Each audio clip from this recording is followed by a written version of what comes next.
Afternoon. As you know, yesterday I visited this migrant processing centre which is behind me. It's something I wanted to come down to. I wanted to feel it. I wanted to see where the actual entry point was for the invasion of our country. And boy, did I find it. Yesterday I managed to walk around the whole of this building here and saw the money that is being spent to facilitate the invasion of third world men into our country. Yesterday evening, I was contacted after someone saw my video, someone that used to work here. For 2.5 years this person worked here. He saw how everything was done. He understands all the processes and saw all the naughty stuff being done. And he sent me some pictures, and by doing that he sort of proved to me that he actually was employed by Interforce, who are the ones that deal with this and have the contract through the Home Office. After those pictures would get sent to me, I decided to contact him and see if he'd be interested in an interview. I wanted to get a whistleblower's point of view, a very rare occurrence. The reason no one really talks is because they're legally bound not to talk. They have NDAs. If they talk, they could face prison or serious consequences. His NDA had come to an end, so he was willing to talk. The interview you're about to see is me travelling to his home here in Dover and sitting with him and listening to what he had to say. The importance of this video, this interview, is for you to realise that everything that's being said and everything that we believe is happening is actually happening. And it is vital that the British public wake up to what is happening, because soon it will be too late to even do anything. So please watch the interview, make your own mind up, make sure you share it. People need to know. This place behind me is the entry point to the invasion of our country, and it needs to be treated as such. I hope you enjoy the interview. I'm good yourself. I'm very well. I'm very well. I just want to firstly thank you for doing this. I know that we're not going to identify you for obvious reasons. You do live in this area, and I know that you're concerned about that, and that's absolutely fine. We just want to, from us, from patriots, from this country, want to thank you for the story you're about to tell. Number one is you used to work in the migrant facility that I visited yesterday. Is that right? Yeah, that's correct. First question is, when did you start working there, and how did you get the job? I started working there at the back end of 2022, and I got the job through Indeed. Okay, so you mentioned to me earlier that when you applied for the job, it was very vague. Yeah, so basically all it really says on the application is whether you've got 2 years experience in security, and if you can do a 4-day training course. And all it basically says about the description is you're just transporting people up and down the southeast coast, and that's literally it. Okay, so then you got the job, you went for the course, and then you realised what you were actually getting involved in. Talk about that. So yeah, you do all your training, you come through your training, you get down onto site, and then that's when you realise it's the dinghies and that are being brought over by France. Mm-hmm. So you realised you were working for the company that deal with the migrants here in Dover. The company, you're obviously not been identified, so this is not an issue. So who's the company that you were employed by? I was employed by Interforce. Interforce, and that makes sense because that was on the guy's shirt yesterday who I met. You were met yesterday. So they're the company that actually run the facility, is it? No, it's a Home Office site. Okay. But there's multiple. So they're the companies. They're a contract based. Okay. Yeah. Okay. So what was when you'd been through the training, what was your role? You're basically there to just facilitate Border Force and help them out with their duties. Okay. And what did that entail? Give me a day, an average day of. I mean, you did it for. You said you were 22 into 25. And yep. That's not a couple of weeks. That's a good amount of time. Give me an average day. So the process is they come into the jetty area, up the pontoon, where they then go down the walkway into the red tent, which is just a marquee tent. They're sat down and They're then called up line by line to receive wristbands, and they get a number which stays with them all the way through till Manston, until they leave Manston. And then they then go from there they go one by one to see a medic, because there's like a med event also down there to just give them a quick check over and things. They then go through the changing area, where they're changed, got male changing areas, female changing areas. You give them clothes packs, send them into a booth, they get changed. Basically, you wait outside. This is what we do. They'll come out, they put their property in a box. You then have to ask them to count their money in front of you, because you're not allowed to touch their money at all. You're not allowed to touch their phone at all. They'll count their money out in front of you, and in some cases, you've got currency that's come from like all over the world. Like they'll have American dollars, they'll have Australian dollars, they'll have currency that's only just gone in circulation, sort of in England, like the new notes and things that come out. Strange. Yeah, and then you put their phones go back to them, their money goes back to them, they put it in their pockets. All their other belongings goes into like an evidence bag, and then all goes inside a blue bag. They then go through the final checks, and that's just to make sure they haven't snuck anything on their person or anything, where they get wanted as well. They then get walked across the compound into Jet, where they're sat down again. At this point, there's a counter-terrorist police team down there, and they'll generally start talking to people just to get the gist and things. They might take a few people off to the side to just speak to them and things like that. Counter-terrorism, so just on that point, so counter-terrorism police are quite active because they're obviously concerned that these men will be part of militias, be part of terrorist organisations, and I'm sure some of them we know they are. Yeah. So did that ever worry you guys that you were dealing here with potential terrorists that were just walking into the country? Yeah, it worries a lot of people, but you're generally just told your job's your job, basically. Yeah. Okay, so I just want to go back a couple of steps in terms of their property that they the clothes that they're given. So, as you know, in the UK, if you're a single male and you fall on hard times, you go to the local council and you try and get any sort of housing or any sort of help. You're given a leaflet and sort of told to go to a local church and pick up a food bank. Yeah. These guys are getting everything straight away. Yeah. So they get clothes packs. Within the clothes packs, you get a jumper, a t-shirt, trackies. It's basically if anyone's ever seen prison tracksuits. Yeah. Clean pants, socks, shoes. How are they turning up when because when I was in France, one of the things that was very surreal to us was that when we went to the beaches, there was a lot of items of clothing which included shoes, trousers, coats, and items, bags, all sorts of. What was your experience with how they arrived? In what condition were these people arriving in? Oh, they're fairly wet most of the time. Yeah. But in terms of clothing, were they fully clothed? Most of them are. Some of them are missing like the odd shoe and things like that. But yeah, they're generally fully clothed. Yeah. Some of them have got waterproofs on. Yeah. A lot of designer clothes. A lot of designer as well, clothes. Like trainers and things, tracksuits. Yeah. Lots of jewellery as well. Lots of jewellery. Most of them. So did you get the feeling that these men aren't asylum seekers? These men were more chances. I mean, I don't want to put words into your mouth. This is your story, not mine. When you looked at these men and the way they behaved, what did you feel about these men? I definitely didn't feel like they was running from war zones. No, just for the fact that they was in France. France is not a war zone. No. So, yes. So in terms of the facilitation of when they get to the English side, it's an orchestrated effort to make sure that they are given everything that they need, and then that goes on to hotel. We'll come on to that.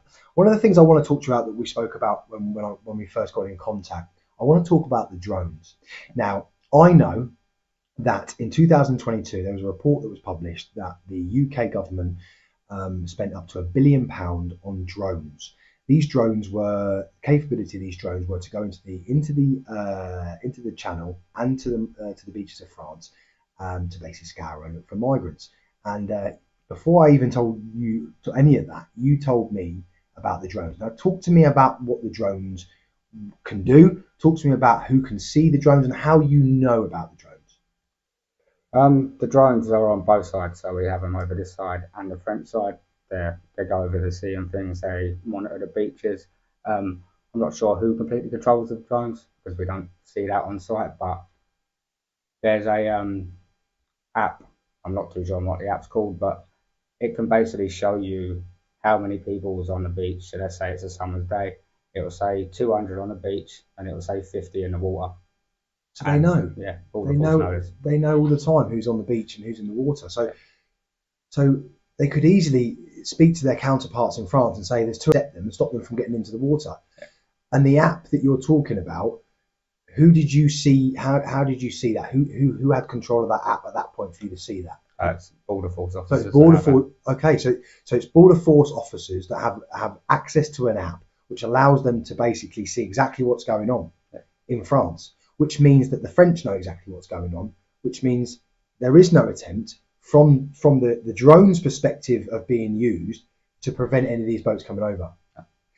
So, okay, and what else in terms of the drones? So anything else? Are they used daily? Is it a weekly thing? When are they put in the air? They're used whenever crossings are being made. So if they're coming over, the drones are up. So they're up all the time. Yeah.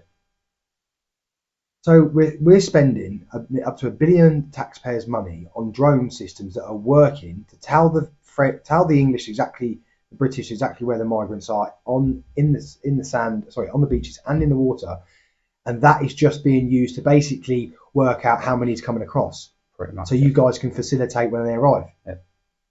That's not how this is supposed to work. No. That is crazy. That is insane. So I mean, if anyone, I don't know if you saw it on my YouTube, I discussed this drone. There was this report about the drones, and you've literally just clarified exactly what actually that means, and that is terrible, and that needs to be exposed. And I'm thank you for that part of it. Now, you also said there's other helicopters, planes, and stuff in the air that the border force use. Just talk me through what you've heard. Yeah, they're again just sent out to surveillance in the seas and things like that, in the channels. What sort of, is it planes, helicopters? What is it? It's planes and helicopters. Yeah, because when we were over there on the beaches, we noticed the plane just keeps circling. So that makes sense. So on every single level, there is an ability to know exactly who's on the beach, exactly how many they are, exactly where they are, and there's no attempt of any sort to try and stop them. No. And I believe the helicopters and the planes are the Coast Guards. Honestly, it's shocking. It really is shocking, and I'm so glad that we're managing to get this sort of information out. This is very, very important. Now, the terrorism police thing is quite important for me as well, because the reason we have such an issue, and I want to put this point across, we have a huge problem with mass immigration in this country, and actually migrant boats don't make up the vast number of it. It's actually overstayers with people like visas. They'll come into the UK with a visa, they'll stay 3 months, their visa will run out, they'll find a dodgy lawyer, the dodgy lawyer will give them a story to tell, and then like, I'm gay or something's happened in my country, and they'll then be given a right to stay. That's something we're looking into. That's a huge part of this mass immigration issue. But the difference between that and what we're talking about here is these men that are coming on the dinghies wouldn't be able to come through the front door the way that these overstayers are. No. These men wouldn't even get in the first place. They would never get through the visa application. They would never get through the checks.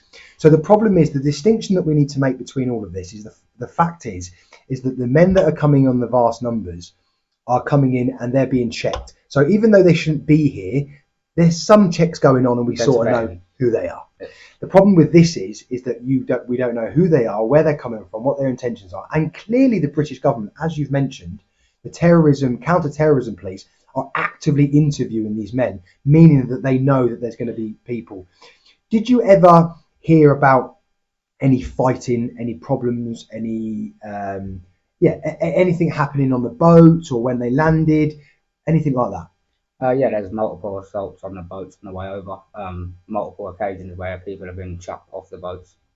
There's always a lot of stuff over on the French side in the camps and things, because you got all these people from all over the world. Some of them are coming from parts where they generally don't get along, and then they're all in the camps together. They're in the boats together. Yeah. Yeah. So they're all fighting amongst each other. And when they land with you guys back then, when you were working with them, did you feel they felt like it was you know, there was no vulnerability? I mean, obviously they're cold, they're wet, whatever, but you know, these are fighting age men from countries you wouldn't even let these men look after your dog, let alone could be around your daughter. You know, did the staff ever feel threatened by any of these individuals, or were they so thankful that they were landing that they probably didn't do that? I don't know. How did it go? Not so much the male staff, but you'd have situations with female staff where certain cultures they don't believe women should be working in certain jobs and things. So when it comes to answering questions and things, they kind of just jog them off, sort of thing, and their attitudes towards them is a bit more like you're a female, sort of thing. But not too much of the men. Yeah. So which again it reiterates the fact that these men don't have respect for women, and the cultures they come from are completely so backwards. How can we expect them to live in a Western society when they are coming over with that kind of attitude? Yeah. Now you also said I want to go into something, then I'll come back to it, back to the jetty. But you said that a lot of these migrants aren't actually going all to hotels. You said they go another place as well. Just talk me through. You mentioned something before. Just talk me through where, from what you know, where they go. You know, that part of it. Once they've been processed, where they're going. So it's kind of into groups. So you've got families, single men and single women. They go to Manston. What's Manston for anyone who doesn't know? It's another processing centre in Kent by Ramsgate. I believe it's an old military base or facility or something. Are they processed there, or are they held there? As in, they sleep there? They sleep there. Oh, okay. So it's actually a facility that they sleep in. Yeah, it's the bigger one. We're only the small one. Okay, sorry, carry on. Yeah, and you've got the under 18s, if they are under 18s. They go through an interview with the Home Office. It's normally about a 45-minute interview with the Home Office. They'll get in, or they'll ring up translators so they can get a full conversation, because a lot of people will be adults and will try to say that they're kids. So this is There's a lot of that. Yeah. So you'll look at them, they'll say they're 15, you go, they're at least 35. You're talking, say, if you get a boat of 70 people, at least 20 adult men are going to try and say that they're kids. Really? Yeah. Are they then processed as kids? No, they go through to the interview, and then the Home Office generally work out it's not a kid, so they're told you're not a kid, you're going in with the adults. The ones that are confirmed to be under 18, they go to a place called KRU, which I'm not too sure what that is, because even within the companies, everything's hush hush. If you're not in them places, Of course. you don't. Yeah. And then, so yeah, families, single men, single women, they go to Manston. The kids under 18 go to KRU, and then you get a lot of sick people come over, obviously, and they'll go into isolation. They can have things like scabies, TB, monkeypox, TB, diphtheria. The numbers are endless, really. And they go into a isolation when then a local taxi company will be called, could take a couple of hours, and then them ones are taken straight to hotels. So it's actually only the sick ones that go straight to a hotel. The other people have got another process to go through.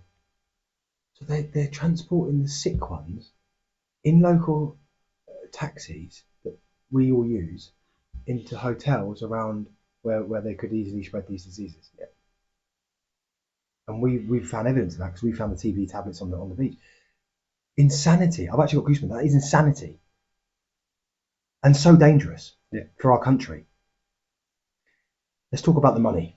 You mentioned when we first got in contact, there was a lot of money in terms of the facilities, whatever. I don't want to put any words in your mouth. Talk to me about anything to do with what you see about the money side of it, be it running through the system, be it the migrant, be it whatever. Talk to me about the money. Well, you got the electric bills and that. Obviously, to begin with, it's a site that runs 24/7, because even if there's no boats, there still needs to be security on the outside. So there's always electricity running through the place, because it's manned 24/7. You have the clothes packs and things like that. Again, these clothes packs probably work out to about 70 quid a clothes pack, and then you have shoes. Each. Yeah. So when I stopped working there, they had started taking the labels off, but for a long time they left the labels on, and we had to take them off. With the so pricing you would see labels. the price tags, yeah. £70 Yeah. each. Yeah.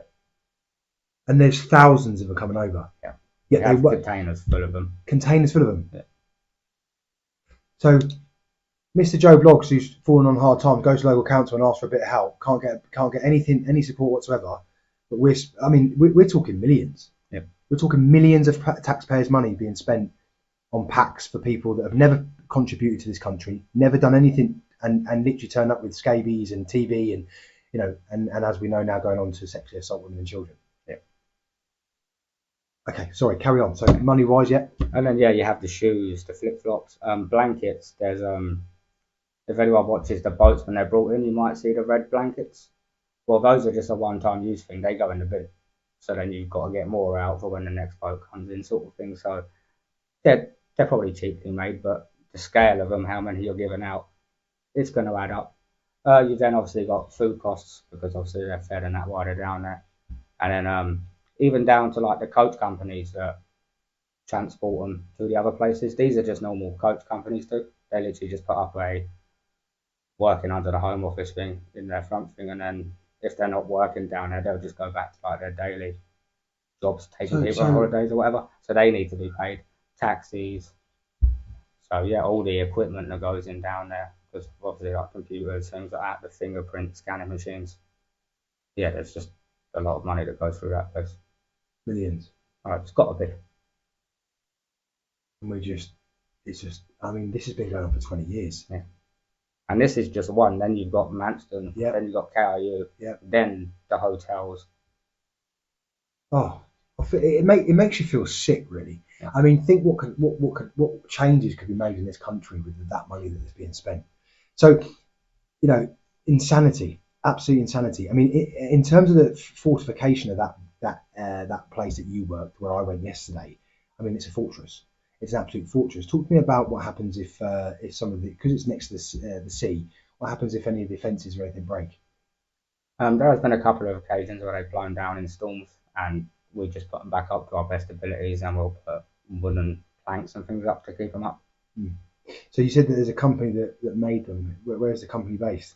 South Africa, maybe. South Africa. So these are imported. We're not even using our own gear to fortify this stupidity. We're literally probably importing stuff from other countries, which is going to also exacerbate the amount of money that it's going to cost to get this done. So on every level, everything is just money. Have you ever heard or seen any NGOs? These are people like charities, NGOs that work inside these facilities, or have you heard any border force talking to them? I'm interested to find out if there's any connections between these charities in the UK of any sort, or the NGOs. So I personally haven't heard of any charities in the UK. I've heard about the ones in France, but because you could be around these migrants for hours, and interforce is generally the people that are with them face to face the most, so you generally talk to them. There has been cases, so like there was a woman, she come over with 2 kids. Whoever was kind of rough that day, so general question is, how comes you chose today to come over? And when she told her story back, it turned out that she had been living in France for about 4 years, was married to a French man. Her kids were going to a French school, could speak French and things. And then one day, she said the charity that helped her showed up one day and just said, "You and your kids have got to go to Britain." And this was the first time I realised that it wasn't just the human trafficking gangs that facilitated it. So what you're saying is that the NGOs and charities are actively participating in bringing people over to the UK. Yeah, at least in that woman's case. And I spoke to that woman. I was there on a day, so.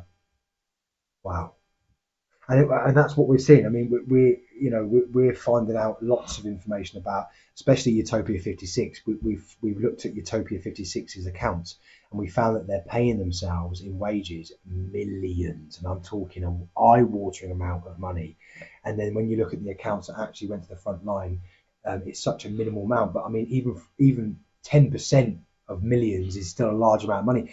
That's why they're getting new iPhones. Have you seen that a lot of them are turning up with new phones, new stuff like that?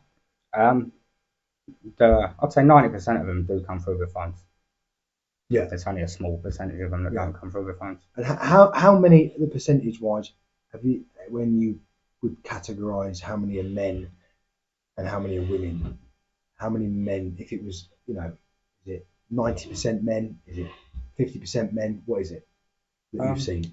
I'd say you've got a boat of 70 people, they can generally fit up to 70 on the bigger dinghies. You might get, say, 2 families, maybe 5 females, the rest will be men. So it's a very small amount. So that would equivalent to 90% is men, 10% is women and children. Yeah. I mean, I have seen women and children over there. I've seen there was a time.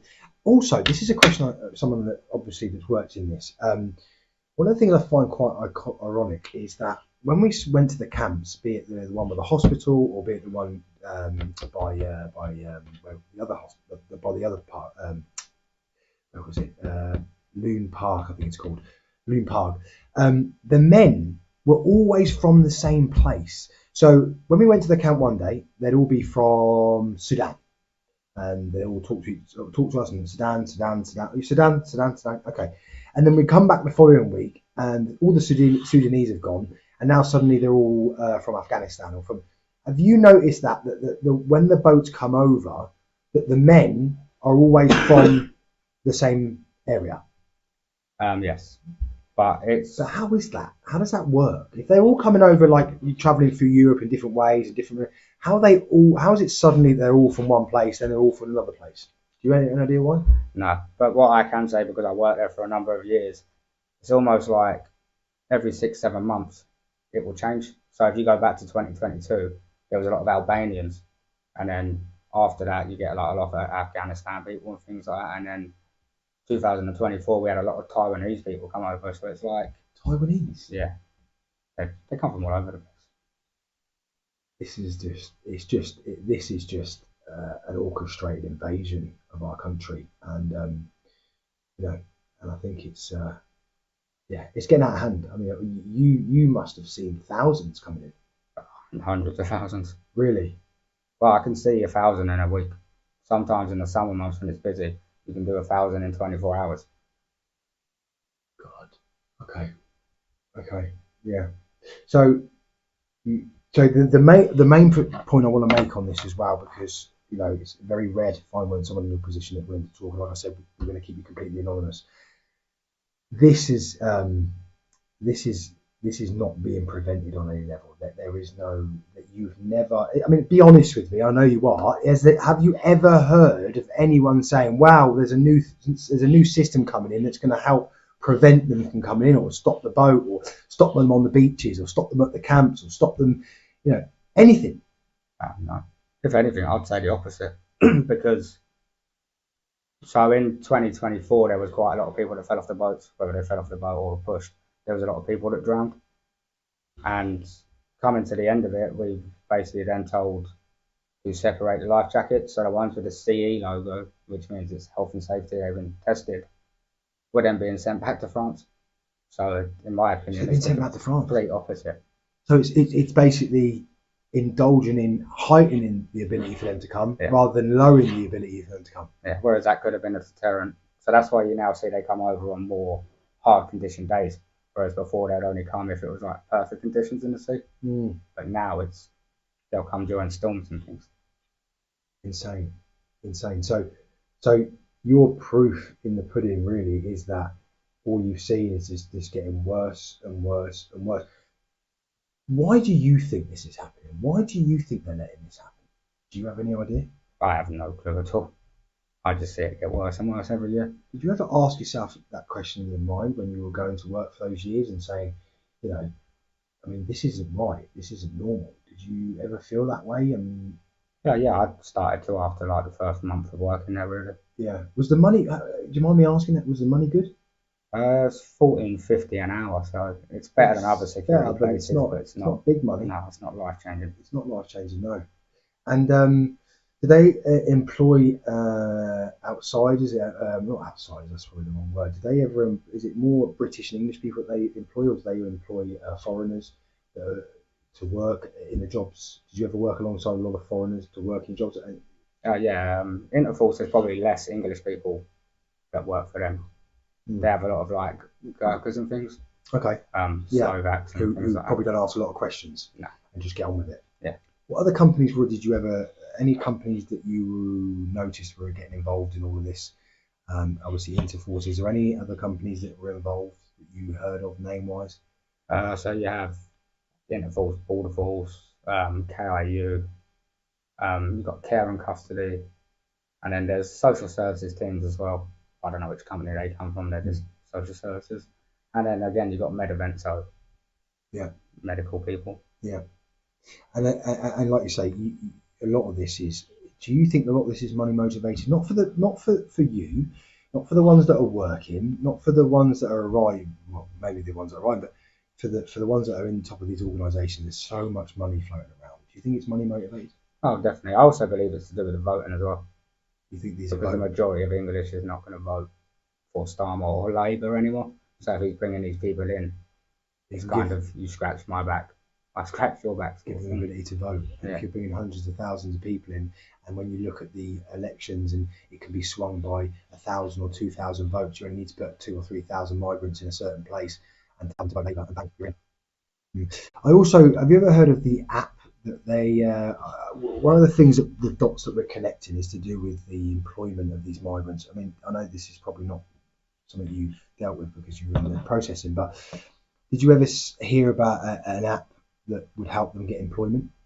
No, I never personally heard about that app until I see your video the other day. Yeah. But we have had cases where people have come over and they've asked us for the time and things and how long it's going to take because they have work lined up for like the next morning. You're joking? No.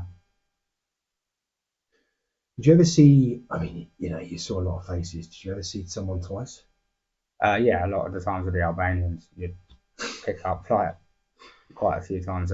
So they could be probably deported for crimes, or they've done a spell, or they literally just don't want. They know they can't get in through the border, so they just jump on a boat. Yeah.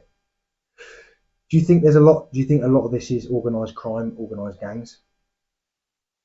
I think it's part and part. There's a lot of money involved for the gangs and things. But everyone's making money. Yeah. Everyone's making a bit of dough.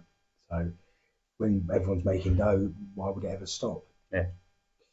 Unreal. So again, the main point that I'm taking away from this is that we have drones that are being used. So they clearly know from the time they're hitting the beaches and probably leaving the camps exactly where they are. They know how many there is. They could easily talk to the French and say, look, go and get them, stop them from coming. They don't do that. You know, we've got counter-terrorism police who are actively know that there are terrorists or militias members in these groups. And the main point here is that there's nothing actively being done in the UK to prevent these from coming. I'll say no. And that's dangerous for the future of our country, and very dangerous for the women. I mean, even just today, a man he was arrested and he's now been charged and remanded for the sexual assault, a serious sexual assault in a hotel in Southampton, and so serious that they remanded him. And you said the attitude of these men towards women, you can see why this is happening. Yeah. It's only going to get worse, I guess. I guess so. Is there any more that you would like to add? Is there anything you think we've missed out? Is there anything that you think, that was a shocking, that you feel that we haven't touched on? Obviously, I've only listened to a few of your messages. If you want to talk about anything you've seen or anything you've heard or anything you want to, please, the mic's yours. No, I think I got most of the stuff out. Yeah. As I said, it's just how it's always been kept so under wraps. As if you think about it, it's only started coming out the past few years, but it's been going on for a lot longer than that. 20 years, from what I know, maybe even longer. Yeah. So we can categorically say that the French and the British authorities are working hand in hand with any of these gangs, really, to bring the invasion of third world men into our countries, and which is destabilising and will destabilise the country in the future. It's like with over the French side, if you see on some videos, people will get in the boats, sort the boats out, and then get back out. So in my belief, that's the smuggler, and then they get back onto the beach, but the French don't pick them up either. They just walk away. Yeah, and to me, that's got to be the smuggler, because and why else? Again, from us, from the British public, this is rare that people speak out. I know your NDA is finished, so we need to state that legally. You don't have a non-disclosure agreement anymore. No. That's finished, so you're able to talk today. I just want to shake your hand. I want to say thank you, and I know that a lot of people will be thanking you as well. we're going to continue, you know, and we're going to make sure that we highlight as much as we can. And as you know, we are going to France on Saturday. We're taking an English and British stand in France. It's a non-violent, non-chaotic way of just making sure they know that we know, just like today, that we know the information. So just for everyone, anyone that wants to, you know, come down to Dover on Saturday and take a stand, because if we don't do something, it's just going to get a lot worse. And someone that's seen it firsthand, I imagine you agree with that. Yeah, it's definitely going to get worse if something isn't done. Yeah. Thanks for your time, mate. Take care. Okay. Yes, I'm as shocked as you are. I knew these things were happening, but I didn't realise that those that work in the facilities know the truth themselves. This is an orchestrated invasion of our nation for many, many reasons, be it money, be it political, be it votes. We have to take a stand. He has put his head above the parapet to make sure that the truth is being told. I want to thank him directly for that interview. And I hope that it's really starting to hit home how important this issue really is. This is a national security risk on so many levels. And like I keep saying, talking on the internet, being comfortable in a digital age has to cease. Action is now the only thing that will potentially turn the tide.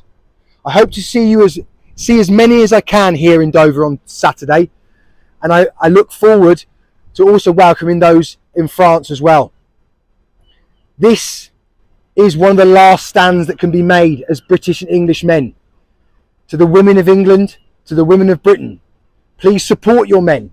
Please come to Dover on Saturday, and in a peaceful manner, without violence, without chaos, come and stand with the men of England, the men of Britain, who have no choice but take a stand here in Dover and over there in France.